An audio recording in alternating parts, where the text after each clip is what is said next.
want to say this. The problem is, and when she was on the show, she had said that she had heard about you wasn't giving Stack money, but people don't know that when Stack asked you for the bread, you were going to the bank. I think the bank was closed. Something happened because me and Bino talked about it. I remember being there. Thing y'all niggas do, I don't do. I do the other thing. Everything y'all niggas go across the street that way, I'm going up. Holla at your boy. I do other things, man. I don't do what y'all niggas do. I don't do what niggas do. I don't watch niggas' money. I don't care. I just do what I do. The tension between Jim Jones and Tony Yayo had been simmering for years, but nobody expected it to explode the way it did on Live. What started as a casual exchange quickly turned into one of the rawest, most unfiltered moments hip-hop has seen in a long time. Viewers tuned in expecting a little back-and-forth trash talk, but what they got instead was Tony Yayo unleashing years of pent-up frustration, addressing everything from industry loyalty to street credibility. The energy shifted the second Yayo's tone dropped. It was clear this wasn't about jokes or clout anymore. This was personal history spilling out in real time, with no PR filters or record label politics to water it down. Fans flooded the comment section as the two New York veterans went head-to-head, their voices overlapping in a heated argument that felt more like a confrontation than a conversation. From the jump, Yayo made it known that he wasn't holding anything back. He called out what he saw as fake industry behavior, taking direct aim at rappers who built images they couldn't maintain in real life. When Jim Jones tried to deflect, Yayo doubled down, bringing up specific incidents that touched a nerve. The argument quickly turned into a war of receipts, with Yayo referencing moments from the Dipset and G-Unit rivalry that most fans thought had been buried years ago. Like I just said, we just came back off tour. Yeah. You know, with Fifth, and we still touring. Still. And I do my own tours too for people. Oh, yo.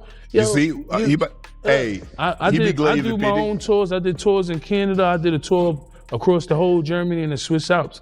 And that's why I don't care about the hate. Cause I'm like, I got the possibility to do my own tour. Like something with Memphis Bleak. Memphis Bleak said to Nori, Yayo said, Jay-Z didn't have us on tour like he did, or I eat my own halal. I eat my own halal too, if you want to say that.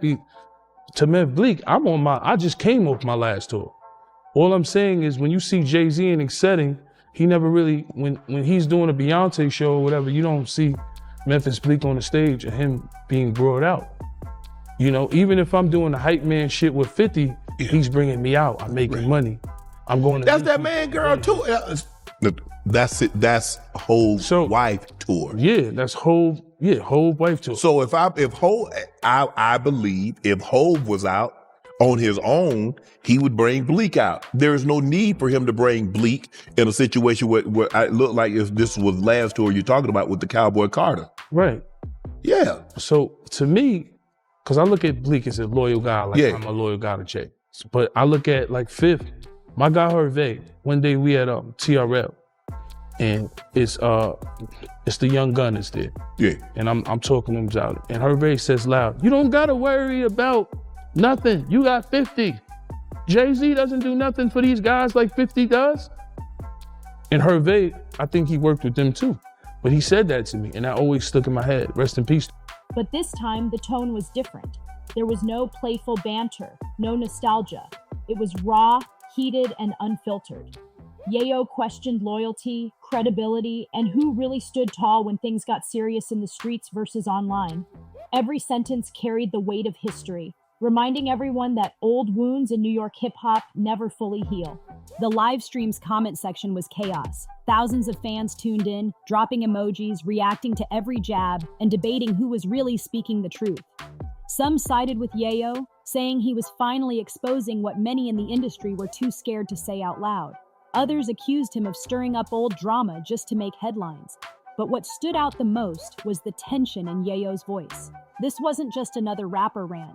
It was the sound of someone who had seen too much and was tired of the politics that come with staying silent. Jim, on the other hand, tried to maintain composure, deflecting Yayo's shots with slick talk and humor. but there were moments where he looked caught off guard. I seen something Tony Yayo said, Hov don't look out for me like 50 look out for him. Oh, word? He said that? I just want to clear that up. Hov don't have to. All right. You know what I mean? All right. Okay. I'm chewing a lie on my own. Right. If Hov look out, I'm telling you, I'll be up there. Right. So when y'all see me out here, that's the Blizzle budget. But back to you, I'm sorry for cutting you off, but I just want to let niggas know Hov don't have to. Right. So, Unsure how to respond to some of the deeper claims. As the argument escalated, both rappers started referencing behind-the-scenes moments that gave fans rare insight into the realities of hip-hop relationships. They spoke about studio sessions gone wrong, loyalty being tested, and deals that fell apart because of ego and pride. Yayo hinted that certain people had switched sides when it benefited them, suggesting that respect in the industry was often temporary and transactional. The chat went wild when Yayo mentioned how some artists talk tough for the internet but move differently in real life, a line that many took as a direct jab at Jim's reputation. The live was no longer just entertainment, it became a public reckoning, the kind that forces everyone watching to pick a side. The cultural weight of the moment couldn't be ignored. This was two major figures from New York's golden era of hip-hop airing decades of tension in front of the world.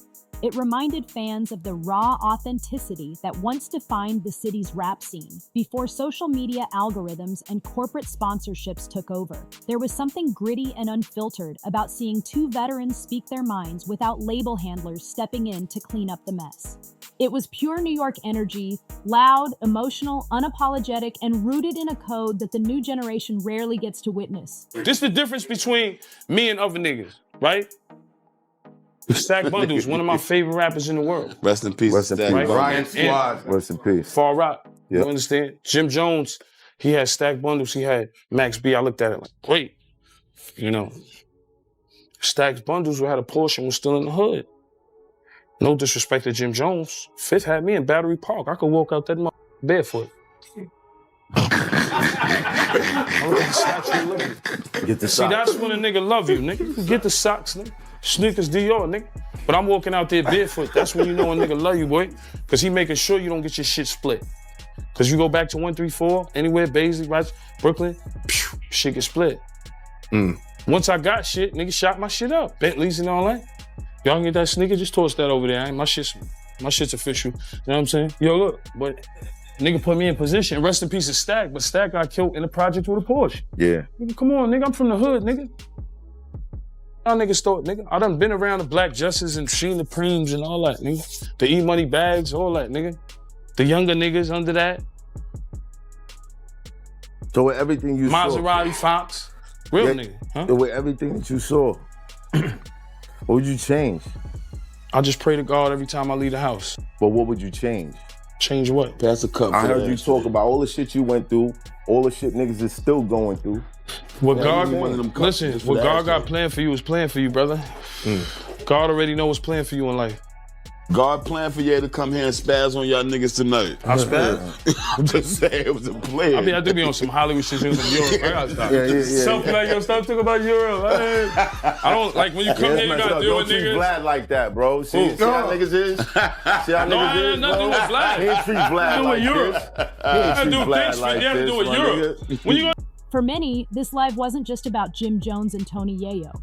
It was a clash of legacies, reputations, and what loyalty still means in a game built on image. After the initial live session went viral, clips of Tony Yayo confronting Jim Jones spread across every platform. Instagram, TikTok, and YouTube were flooded with edits, remixes, and reaction videos breaking down each bar and every facial expression. Viewers couldn't get enough of the unfiltered energy, and hip-hop commentators immediately started dissecting what it all meant. Yayo wasn't just venting. He was addressing something deeper about the culture, about loyalty and authenticity in a business that rewards betrayal. He spoke on how certain rappers switch up once the cameras are on, how friendships built on fame collapse once egos get involved. Jim tried to defend his image, reminding fans of his impact on New York's sound. But Yayo's tone made it clear he wasn't buying into nostalgia. What made this clash different from other rap disputes was that both men represented a generation that lived through the real streets before social media inflated reputations. Their words carried history, not gossip. As fans replayed the live, one specific moment kept being brought up when Yayo told Jim that real ones don't chase validation from fake ones. That line hit hard, sparking online debates about who in hip-hop truly keeps it authentic. The quote spread like wildfire, reposted by countless pages, some even calling it the bar of the year. Jim Jones fired back later in an Instagram story, downplaying Yayo's comments, but the energy had already shifted. People weren't laughing, they were analyzing. The internet started pulling up old interviews, dissecting past conflicts between Dipset and G-Unit, and revisiting the moments that had shaped their complicated history.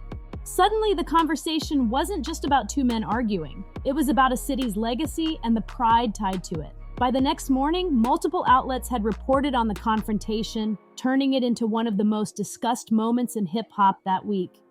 Tony Yayo, known for his loyalty to 50 Cent and his ability to stay out of unnecessary drama, became a trending topic overnight. His words were seen as an extension of the G-Unit philosophy, say what others are afraid to say. Meanwhile, Jim Jones found himself facing a wave of criticism from unexpected places. Some fans questioned whether his long-standing bravado still carried weight in an era where people care more about authenticity than image.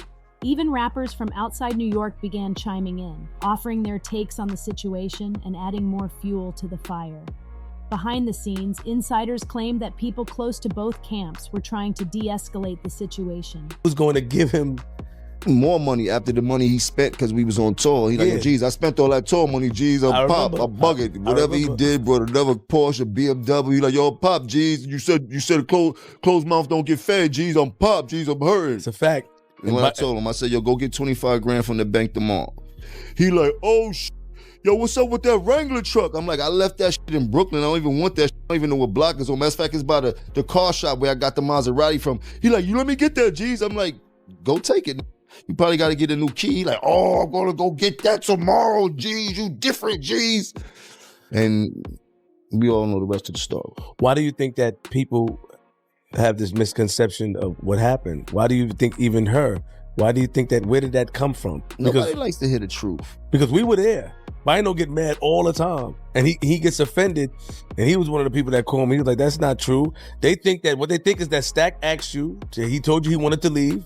They said that Stack told you he wanted to leave, he wanted to move, and you didn't move him out. But that's not true. You want to hear that story? All right, for Stacks and them, I was about to buy Stacks, the kid Max and Melly, a whole brownstone in New Jersey. None of them wanted to leave the hood.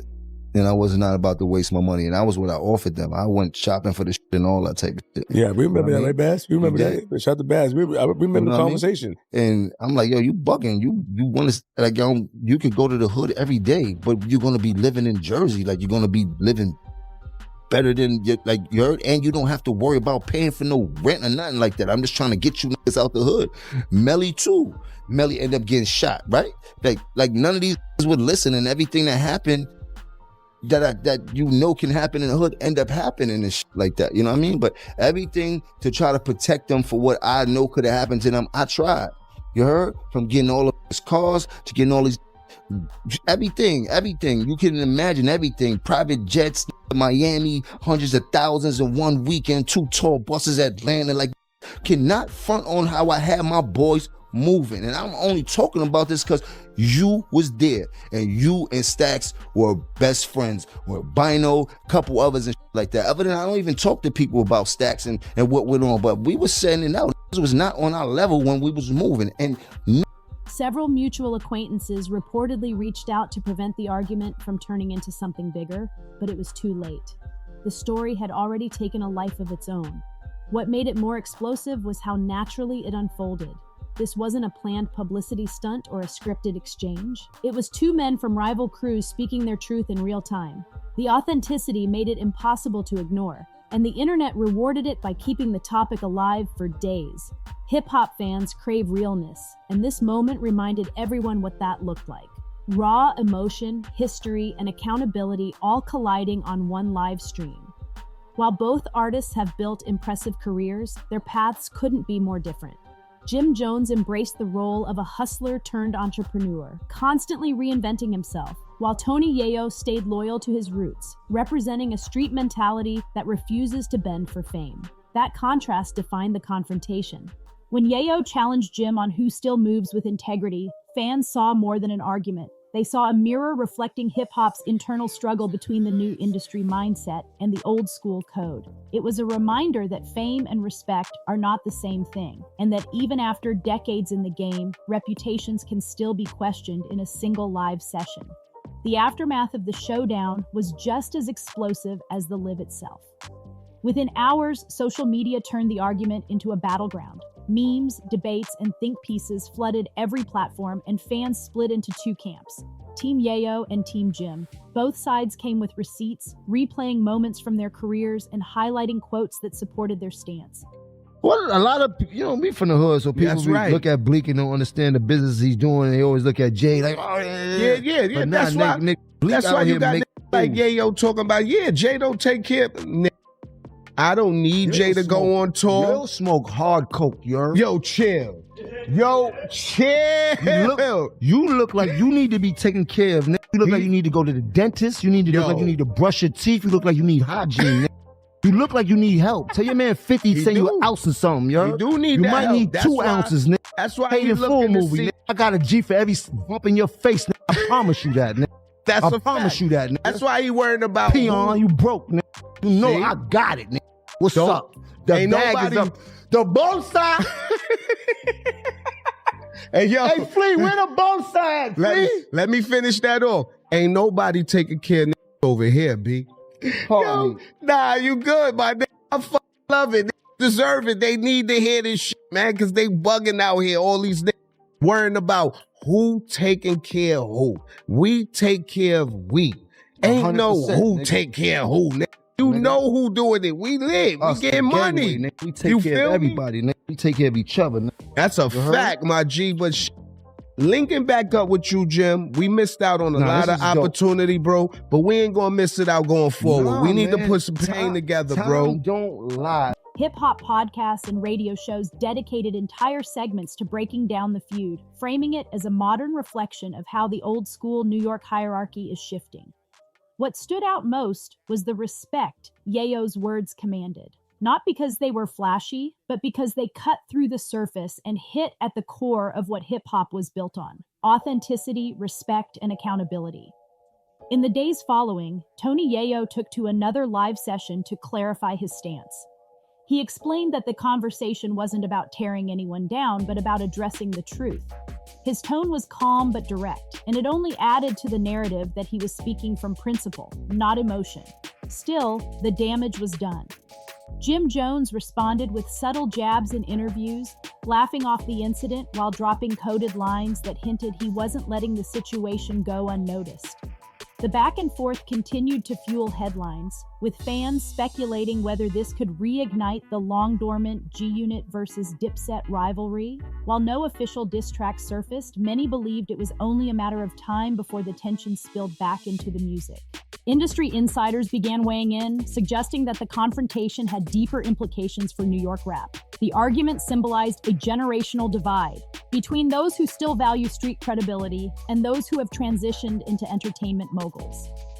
Yayo's words struck a chord with younger fans disillusioned by the politics of fame, while older fans saw it as a flashback to an era when rappers spoke their minds without worrying about sponsorships or public image. The moment reignited conversations about authenticity in the age of branding and whether being real still matters in a culture now dominated by streams and social media clout. Despite the drama, both artists saw a spike in attention. Their old music began trending again. Fans revisited classic freestyles, and even record sales saw small boosts. But what made the moment legendary wasn't the publicity, it was the honesty. Hip-hop thrives on confrontation because it strips away the filters and exposes what's underneath. Yayo's fiery words reminded fans of that essence, and Jim's reactions revealed how much reputation still matters in an industry where perception often outweighs truth. For weeks, this live moment became part of the cultural conversation, symbolizing how one unscripted argument could shake an entire city's rap scene. As time passed, the noise began to settle, but the message remained.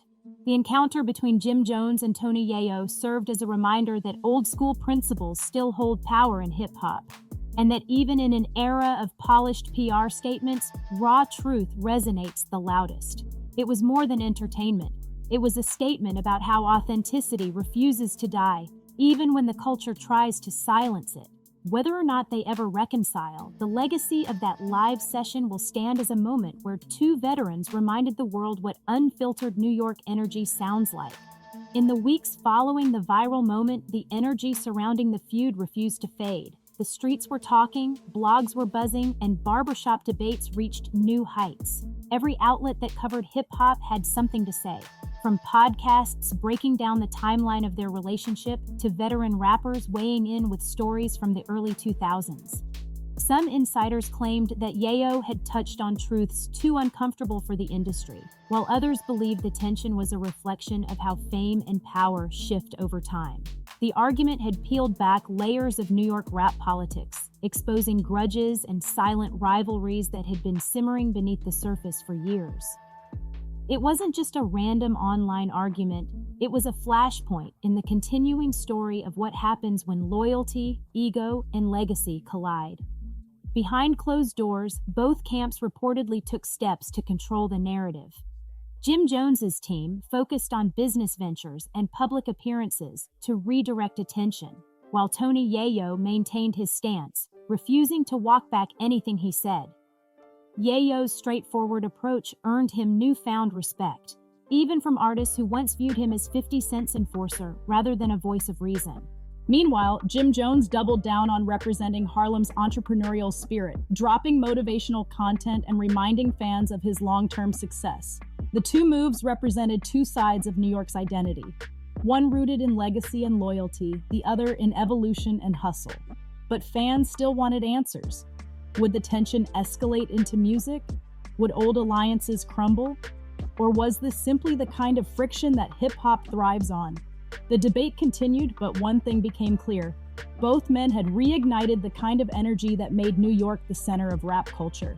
Their clash wasn't just entertainment, it was a spark of authenticity in a landscape often driven by marketing. It brought back the raw energy of corner ciphers, mixtape wars, and verbal duels that once defined the art form.